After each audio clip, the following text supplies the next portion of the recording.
요즘 금융시장에서는요, 예금 경쟁이 붙어버렸어요. 예.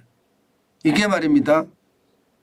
저축은행이 특판 최고금리를 10%를 내놨잖아요. 웰컴 저축은행이 내놨거든요. 그냥 순식간에 완판이 돼버린 거예요. 완판이.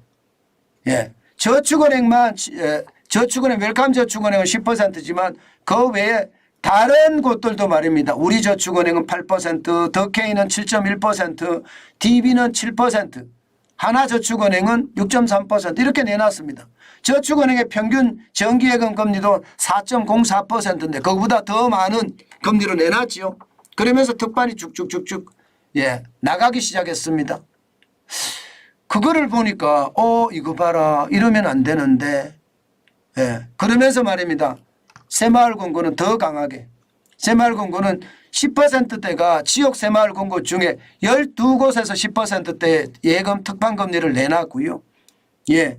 그리고 종로 중앙 같은 경우는 7.7% 순식간에 마감됐습니다. 서빙고 새마을금고도 5.54% 마감됐고요. 이태원 일동 새마을금고도 5.54% 마감됐습니다. 평균 저축은행 금리가 4.04%라고 하잖아요. 새마을금고에 84곳이 5%대의 금리를 준다고 합니다.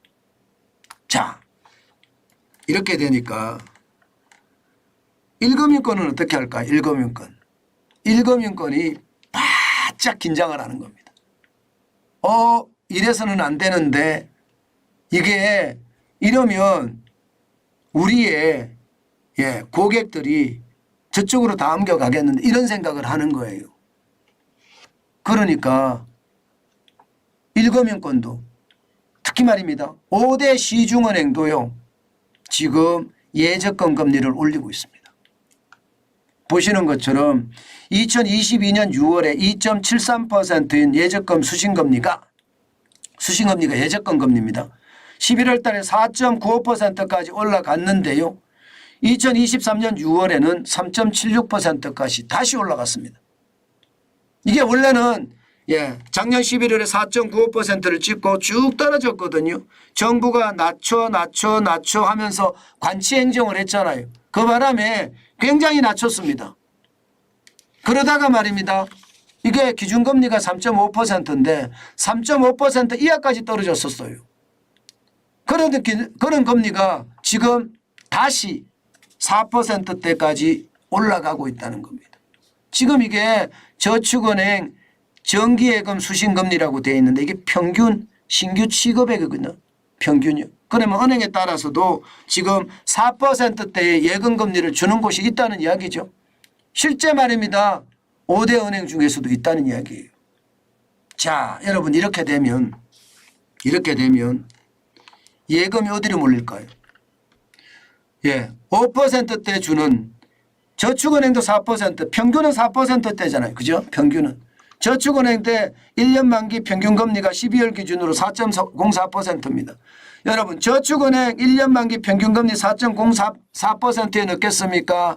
아니면 일반 시중은행의 3.76%에 넣겠습니까? 아마 금액이 많으면 많을수록 3.76%에 넣을 거고요. 이 4대 은행, 5대 은행 중에서도요. 4%대가 가는 데가 있을 거예요. 그럼 거기다가 넣겠죠.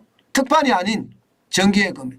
그러다 보니까 말입니다. 돈이 지금 영무부 현상이 일어납니다. 저축은행에서 특판예금으로 때리고 기본적인 평균 저축은행 금리를 올리니까 돈이 몰리다가 새마을금고로도 돈이 몰리다가 이제는 시중은행으로 돈이 몰리고 있습니다. 당장 말입니다. 당장 이거 한번 보세요. 지금 지난 3월에 842조 4,300억 원이었거든요. 그런데 7월에는요. 874조 2,300억입니다. 와, 4개월 새에 이게 플러스 38%라고 되어 있는 38%는 아니고요. 이게 3.8%일 겁니다. 3.8%. 왜냐하면 31조 8천억 원이 늘어났으니까. 31조 8천억 원. 근데 시중은행의 예적금 잔액이 진짜 많이 늘었죠. 2021년에 보세요. 2021년에 보면 690조 300억 원이었거든. 690조 300억 원. 그런데 지금 7월에 874조 2,300억. 엄청납니다. 엄청납니다. 그러니까 많은 사람들이 이제는요 여러분 10% 찾아가는 사람도 있지만 큰 금액을 가지고 있는 사람은 그냥 5대 시중은행에 4%대의 금리로 많이 집어넣는다는 뜻이에요. 예적금을. 저는 여러분들에게 제가 꼭 말씀을 드리고자 한다면 저는 당연히 말입니다. 당연히 5대 시중은행에 저는 예적금을 넣었으면 좋겠어요. 새마을금고 저축은행 이금융권에서 말입니다. 금리를 10% 주내 7.7% 주내 8% 주내 이렇게 이야기하지만 사실 불안하거든요. 이들이 말입니다. 저축 예적금 금리를 올리는 이유가 뭘까요? 예적금 금리를 올리는 이유는 딱 하나입니다. 돈이 부족해지니까 저축은행을 경영을 해야 되잖아요. 새마을금고를 경영을 해야 되는데 돈이 부족하니까 이자라도 많이 줘서 돈을 더 모으겠다는 거예요. 그래야지 경영이 가능하잖아요. 아니면 새마을금고든 저축은행이든 잘못하면 폐업할 수도 있으니까요. 저는 그래서 무섭다고 봅니다. 반드시 저축은행이나 새마을금고 제2금융권은 확인해야 될 세 가지. 제가 계속 말씀을 드립니다. 유동성 비율이 100% 확실히 넘어야 된다. 130%면 더 좋고요. 자기 자본 비율, 비하에서 비율이 적어도 18% 넘어야 된다. 13%가 넘으면 더 좋고요. 여기에다가 부채 비율이 부채 비율이라고 해야 되나 부실채권 비율 고정이하 여신 비율로 해도 되고요. 이거 3% 이하면 좋습니다. 2%면 더 좋고요. 3% 이하여야 됩니다. 그거 반드시 확인하시고요. 여러분들이 투자 금액을 결정하는 게 좋습니다. 제일 중요한 것은 여러분 이 세 가지 기준을 절대적으로 만족을 한다면 좀 더 넣어도 되겠죠. 절대적으로. 그렇지만 반드시 생각해야 될 것은 예금자 보호 한도 금액이 5천만 원이다. 그것도 이자 포함해서 5천만 원이다. 그 사실은 변화가 없습니다. 때문에 10% 금리라고 이야기한다면요. 반드시 말입니다. 반드시 저는 4,500만 원만 넣어라. 그 말씀 드리겠습니다. 그래야 됩니다. 그렇지 않고 말입니다. 무조건 따라가잖아요. 저는 그 무조건 따라가는 것이 결국은 굉장한 충격을 가져올 수 있다고 생각을 해요. 그렇지 않고서는요 여러분 시장에서 그것을 가만히 놔둘 리가 없습니다. 저는 결국 고금리 경쟁이 붙었으니까 그만큼 나아질 거다. 저는 그렇게 생각합니다. 그렇지만 진짜 중요한 것은요. 예적금 금리의 전쟁이 벌어지잖아요. 그러면 죽어나는 게 누군지 아세요? 죽어나는 것은 대출자들이에요. 대출자들.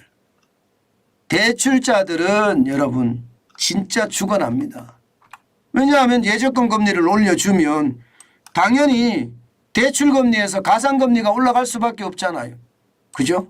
가상금리가 올라갈 수밖에 없습니다. 그래서 충격이 엄청 된다는 뜻이에요.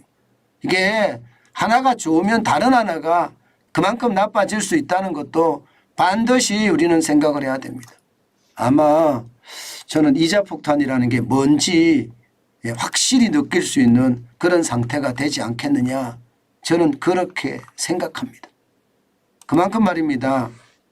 돈 많은 사람 돈은 많을지 모르지만 이자 폭탄에 대한 부담감이 생기면 민간에서도 저는 최악의 상황이 터질 수도 있다고 생각합니다. 그 정도로 우리 부채 폭탄에 대한 위험이 많거든요. 그래서 제가 여러분들에게 참 조심 좀 해야 된다. 이럴 때 설치는 것은 절대 아니다. 그 말씀을 계속 드리고 있는 겁니다.